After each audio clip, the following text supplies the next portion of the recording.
Today, in Sarg-54 of Yoga Vasistha, we will discuss in detail the paradoxical dynamics of the Atman, self, the Raju Sarpanyaya, the rope snake analogy, Sarva Karma Samarpana Yoga, the yoga of surrendering all actions, and the concept that samatha, equanimity, is yoga.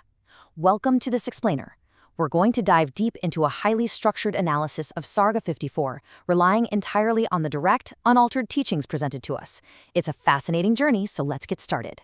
Here's a quick look at our agenda for today. We'll start with the inquiry, move into the dynamics of Atman, and then break down the famous rope snake analogy. After that, we'll cover surrendering all actions, explore how equanimity is yoga, and finally wrap up with expansion and application. Section 1. The Inquiry. Sri Rama's questions to Maharishi Vashishtha.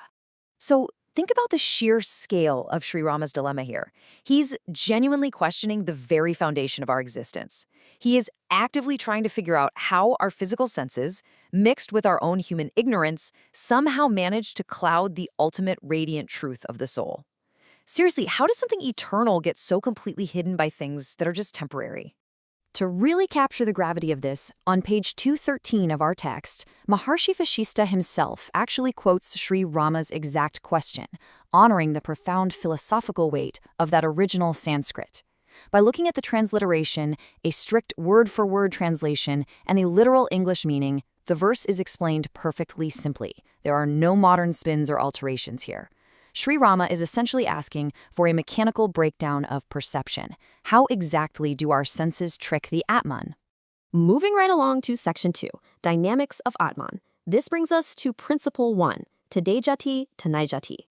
Also on page 213, this first core principle brilliantly sets up a cosmic paradox. See, while the physical universe we interact with every day seems to be in this state of constant kinetic motion, the underlying Atman, the self, is forever still. It never moves. The text calls it tadyati tanayati, meaning it moves and yet it moves not.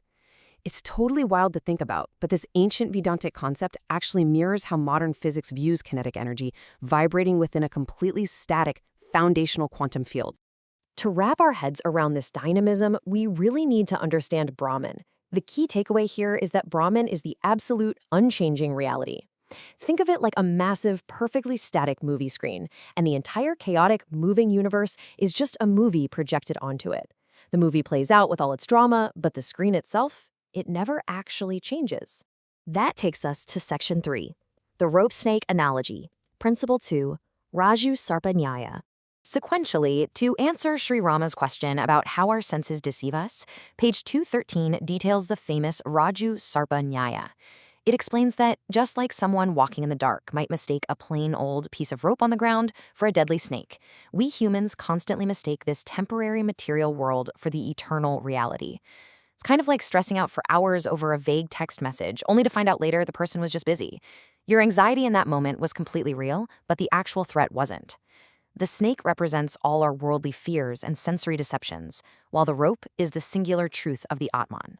The snake doesn't actually exist. It's 100% projected by our minds onto the rope. So why do we see the snake in the first place?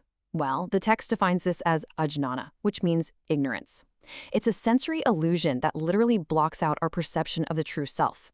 Our senses and the objects we interact with get tangled up in the darkness of this ignorance, and it binds our minds to completely imaginary fears.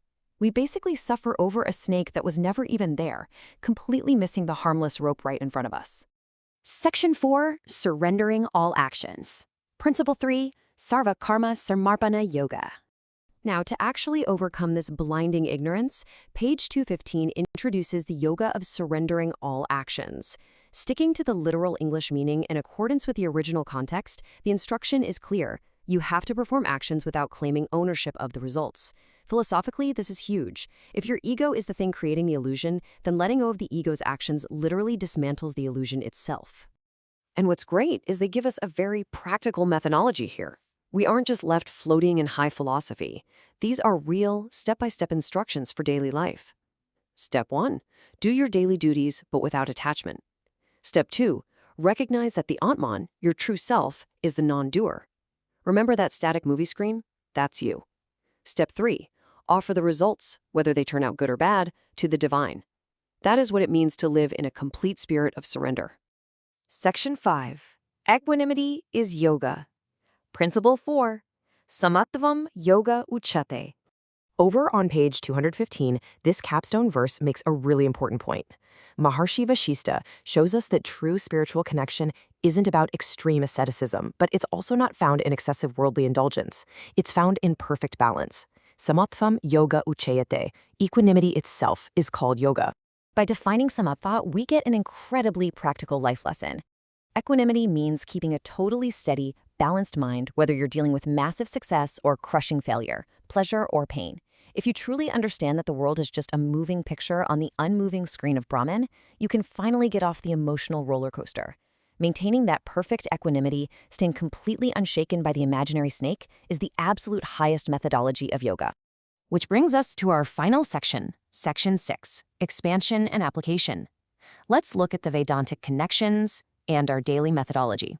For anyone taking notes, look at the advanced cross-references here. Sarg-54 doesn't just exist in a vacuum. These direct teachings maintain a rigorous theological alignment with both the Ishavasya Upanishad and the Srimad Bhagavad Gita.